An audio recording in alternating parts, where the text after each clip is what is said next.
ધર્મની સાચી વ્યાખ્યા એ નથી કે કેટલા મંદિરો બનાવ્યા, પણ એ છે કે કેટલા હૃદયો જોડ્યા. આજે રઘુનાથપુરી મઠે એ જ વાક્યને સત્ય સાબિત કરી બતાવ્યું છે.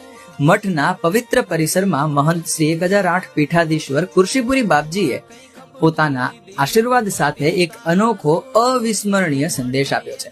મઠના સેવકે બાપુના આશીર્વાદથી વાલ્મીકી સમાજના ભાઈ બહેનોને પોતાના આંગણે બેસાડી પ્રેમથી ભોજન પ્રસાદ આપ્યો, દક્ષિણા આપી અને માનવતાનું જીવંત ઉદાહરણ પૂરું પાડ્યું. આ માત્ર ભોજન ન હતું, આ હતો હૃદયથી હૃદયને જોડવાનો પ્રસાદ. આ દક્ષિણા માત્ર નાણાં ન હતા, આ હતી સમાનતા અને આદરની દક્ષિણા. બાપુએ બતાવી દીધું કે જે ધર્મ માનવને વિભાજિત કરે એ ધર્મ નથી, અને જે માનવને જોડે તે જ સત્ય ધર્મ છે. આજે રઘુનાથપુરી મઠમાં સાચા અર્થમાં સામાજિક સમરસતાનો દીવો પ્રગટ્યો છે. એ દીવો હવે માત્ર મઠની દિવાલોમાં નહીં, પણ આખા સમાજના મનમાં પ્રકાશ ફેલાવી રહ્યો છે. આ પ્રસંગે માનવતાએ જીત મેળવી છે. જાતિ અને વર્ગના ભેદની દિવાલો તૂટી ગઈ છે અને એક નવી શરૂઆત થઈ છે, જ્યાં દરેક માનવી એક સમાન છે, દરેક આત્મા ઈશ્વરનો અંશ છે. મહંત શ્રી કુર્શીપુરી બાપુના આશીર્વાદથી શરૂ થયેલ આ પ્રયત્ન આવનારી તમામ પેઢીઓ માટે એક પ્રેરણા અને ઉદાહરણ બનશે કે સાચો સંત એ જ જે સમાજને સમાનતા અને સ્નેહનો માર્ગ બતાવે.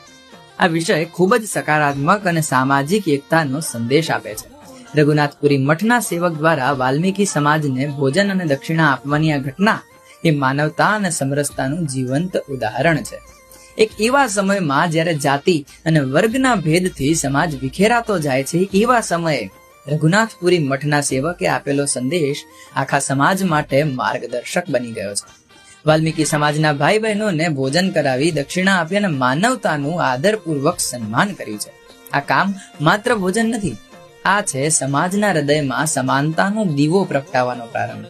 સદીઓથી જે લોકો સેવા, શુદ્ધિ અને પરિશ્રમનું પ્રતીક છે, એમના ઉપર હંમેશા ઉપેક્ષાની છાયા રહી હતી.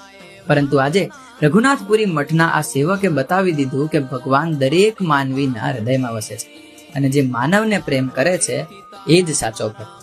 આ પ્રસંગે કોઈ ધર્મ નથી જીત્યો, જીત્યું છે તો માનવત્વ, સમાનતા, સ્નેહ અને એકતાનો જે દીવો આજે રઘુનાથપુરી મઠમાં પ્રગટ્યો છે, એ આખા સમાજમાં પ્રકાશ ફેલાવશે. આજની દુનિયાને ધર્મ નહીં, ધાર્મિકતા જોઈએ, જાતિ નહીં, માનવતા જોઈએ, અને એવો સંદેશ આપ્યો છે આ સેવકે, જે સમાજને વિભાજનથી નહીં પણ એકતાથી જોડે છે. ચાલો આપણે પણ એ માર્ગે ચાલીએ જ્યાં માનવની સેવા એટલે ઈશ્વરની સેવા, જ્યાં દરેક ભોજનમાં પ્રેમ હોય અને દરેક દક્ષિણામાં આદર હોય.